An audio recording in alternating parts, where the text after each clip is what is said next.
Hey everybody, what's going on? Harley Q here with another video, and today we are talking about the problem with digital games. Now, this is kind of an interesting topic, which could kind of branch into many more topics, like a lot of my videos do. But these are just kind of some of the points that I have as a game collector.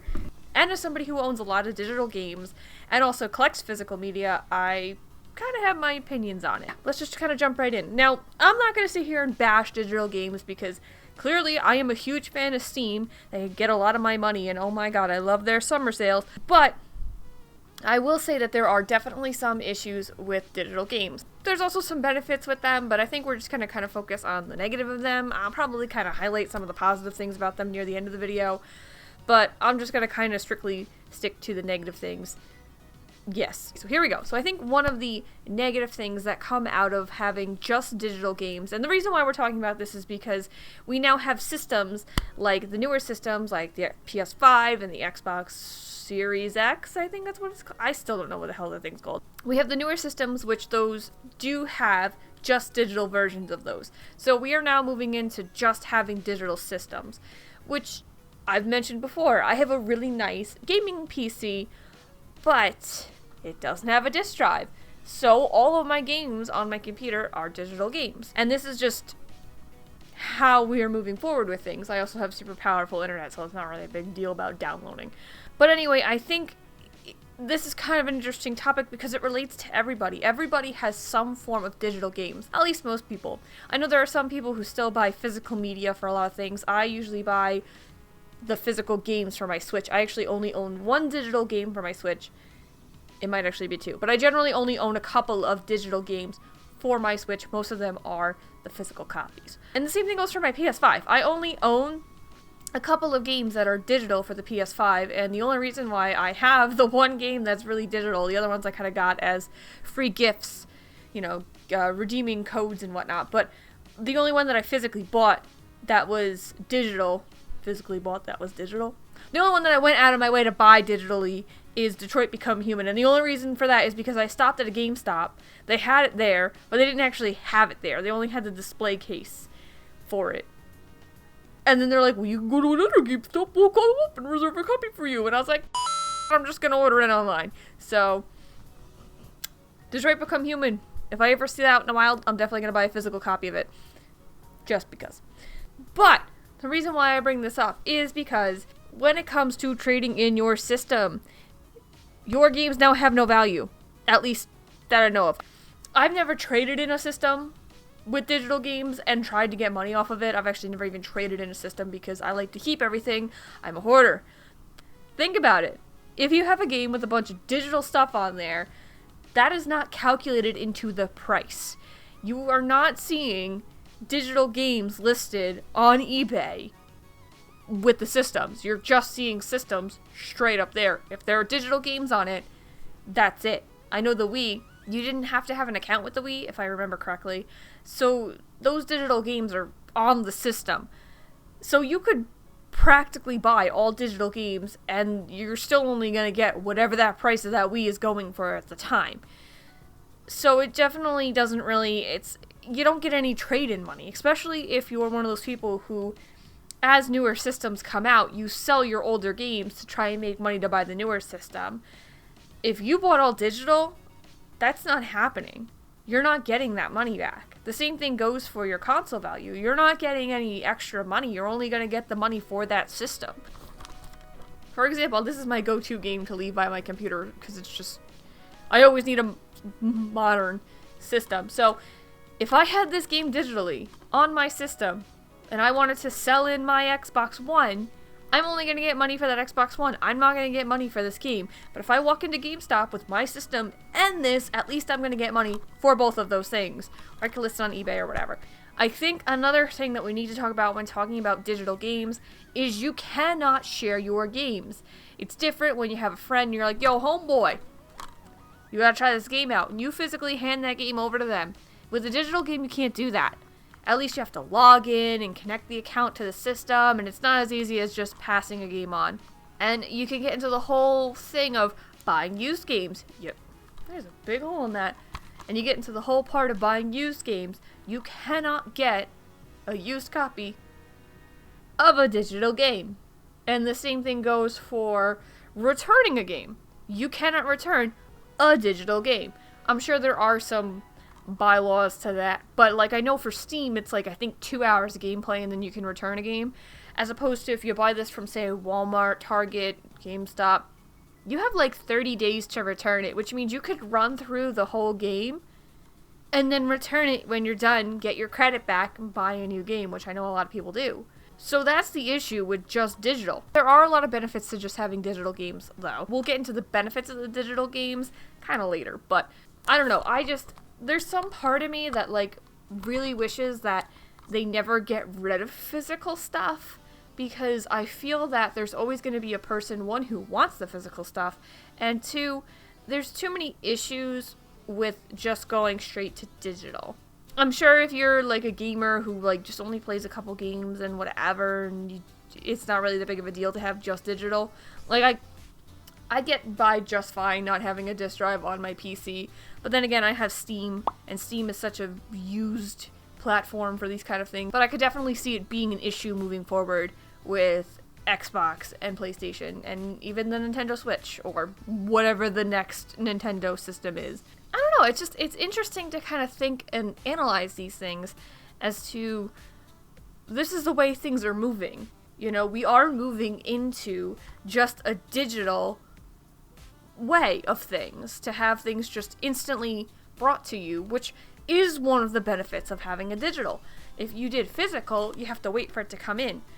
For example, when Kingdom Hearts came out in 2019, the beginning of 2019, I had a massive snowstorm in my state, and I was unable to actually get to the store. It took forever for the package to be delivered to me because of the snowstorm, and I had a point and I forgot what it was. So yeah, I was unable to actually, I ended up waiting because I ordered it off of Amazon. It took almost all day. I didn't actually get to my house till like 8 o'clock at night, or 8 or 9 o'clock at night. It came super late because of the snowstorm. Had I bought that game digitally, I would have had it that night.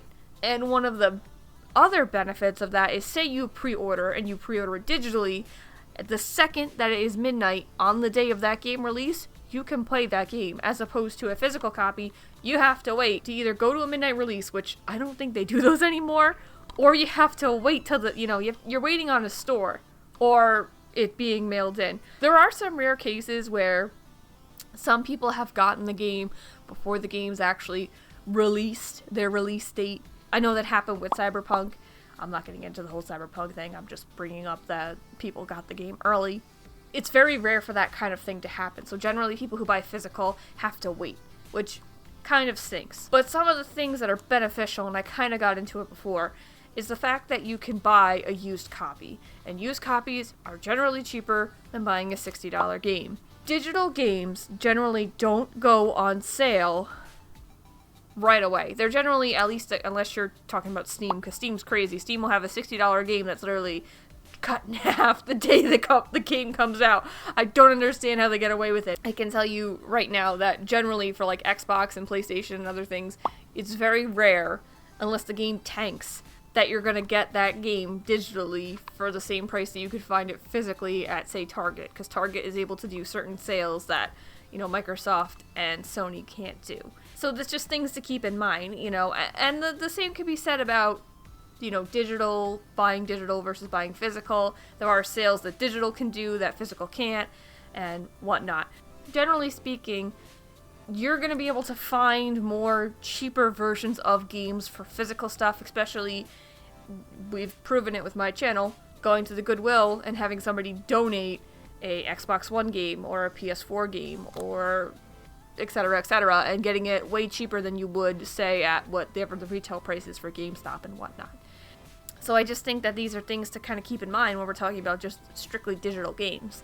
It's kind of crazy to think about it, that a couple years ago, not that long ago, we're talking less than 10 years ago, we were still having games that were strictly physical. Like, digital was just starting to become a thing, you know, people just being able to access online within, I would say, probably within the last maybe 12 years, playing online became a normal thing for console players.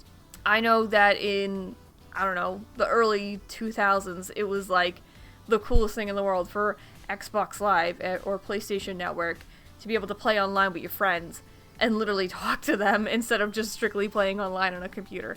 I don't know. That's just my opinion on that, though. And the whole digital market was just starting to become a thing. Now it's entirely normal to have a digital market. I feel like there's so much more that you could say when it comes to strictly buying just digital games, but it's that weird kind of, I understand why someone would buy a system without a hard drive.